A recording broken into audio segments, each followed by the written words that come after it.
মনেরে আজ কহ যে ভালো মন্দ যাহাই আসুক, সত্যের এলাও সহজে। জীবন সম্পর্কে কবিগুরুর এই সত্য উপলব্ধি আজ আমার জীবন দর্শন, চলার পথের একমাত্র পাথেয়।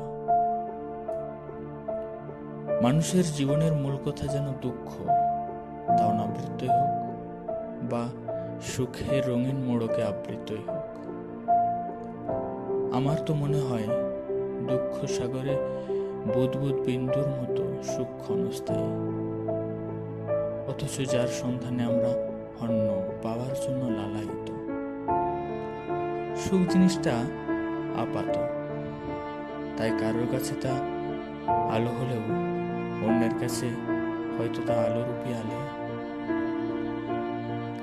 আমাদের জীবনে এমন কিছু ঘটনা, এমন কিছু স্মৃতি থাকে যা সহ্য করা বেদনাদায়ক, আবার তা ভুলে থাকাও অসম্ভব।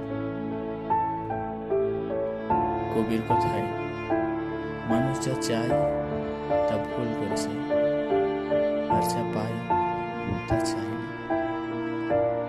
নতুন পরিবেশে এসে অতীত জীবনের সুখ স্মৃতির পাতাগুলো উল্টাতে উল্টাতে কিছু সোনালী মুহূর্ত, প্রিয় মুখ, মানুষ নয়নে ভেসে উঠছে। আর প্রিয় সঙ্গ বিচ্ছেদের বেদনায় মনটা হু হু করে উঠছে। একটা বোবা কান্না, গলার কাছটায় কুণ্ডলি পাখি আছে, না আসছে বেরিয়ে, না যাচ্ছে মিলিয়ে।